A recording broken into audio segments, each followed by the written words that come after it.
ایسا نہیں ہے کہ سپریم کورٹ میں سارے ہی آرڈر صحیح ہوتے ہیں، اور ایسا نہیں ہے کہ سپریم کا کوئی آرڈر چیلنجیبل نہیں ہوتا، اور ایسا ہی نہیں ہے کہ سپریم کورٹ کے آرڈر پاس ہونے کے بعد اس میں پھر دوبارہ کریکشن کا چانس نہیں ہوتا.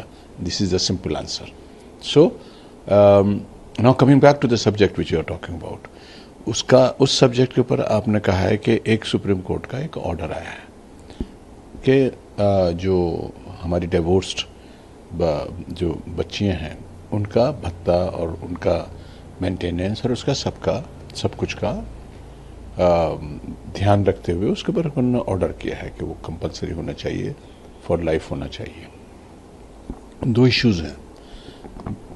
ہر مذہب کے اندر جو میرج ہے وہ بہت ہی پائس قسم کا ایک بندھن ہے. آدمی کے پاس دو آپشن ہیں. ایک آپشن ہے فری، چاہے جہاں جاؤ، چاہے جہاں منہ مارو، چاہے جہاں شادی کرو، چاہے جب چھوڑ دو، شادی کرو نہ کرو. لیونگ ریلیشن شپ تو اب تو آج کل بڑا کامن ہے، تو لیونگ ریلیشن شپ بھی ہوتے ہیں، کوئی کسی کا پرابلم نہیں. لیکن اسی کے ساتھ ساتھ ہر ریلیجن کے اندر، چاہے وہ ہندو دھرم ہو، چاہے اسلام ہو، چاہے کرسچینٹی ہو، چاہے ہر ریلیجن کے اندر یہ جو شادی جو ہے بڑا پائس بندھن مانا جاتا ہے. اور اس کے اندر آپ دیکھتے ہیں کہ جتنے بھی ریلیجیوسٹی جہاں بھی ہیں ان میں سب میں شادی کے بندھن کو ایک ریلیجس سیریمنی مانا جاتا ہے.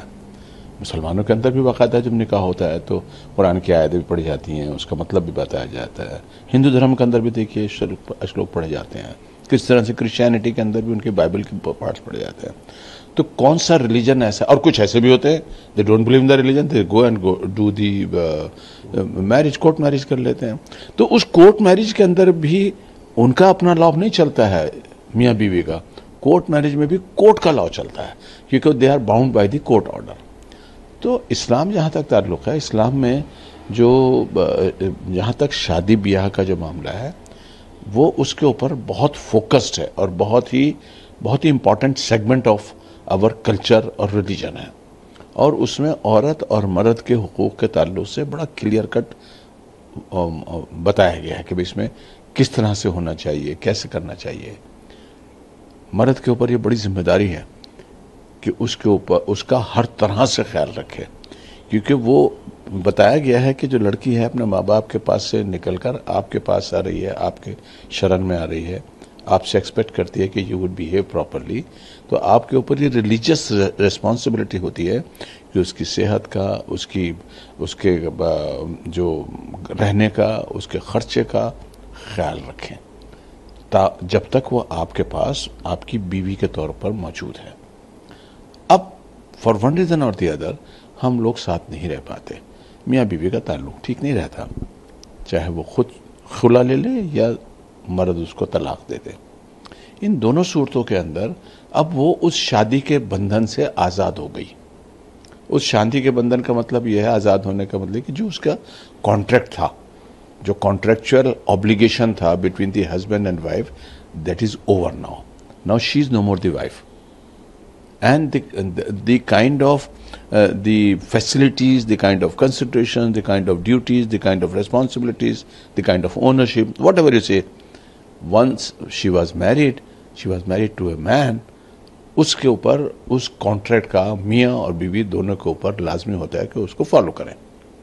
اور جو اس کو فالو نہیں کرتا ہے، چاہے اگر میاں نہیں کرتا ہے تو اس کو قانونی طور پر بھی سزا ملنی چاہیے، اور اگر اس نے زیادتی کری ہے تو ریلیجس پوائنٹ آف ویو سے بھی اس کے اوپر سزا ملے گی. یہاں نہیں ملے گی تو قیامت کے اندر ملے گی اس کو. اسی طرح سے لڑکی کا ہے کہ اس کو خیال رکھنا چاہیے، اس کو اپنی ریسپانسبلٹیز کا خیال رکھنا چاہیے. اس کو جو فیملی ہے، کیونکہ عورت تو سب سے زیادہ ایک سیمنٹنگ فورس ہوتی ہے فیملی ریلیشن شپ کو کرنے کی.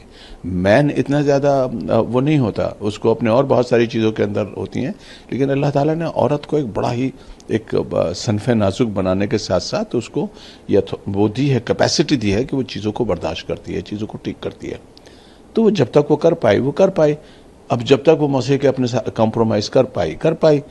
اب لگا کہ مجھے ہسبینڈ ٹھیک نہیں ہے، کچھ نہیں ہے، تو اس کو بھی طاقت ہے کہ وہ جا کے اپنے لیے خلا کا فائل کر دے.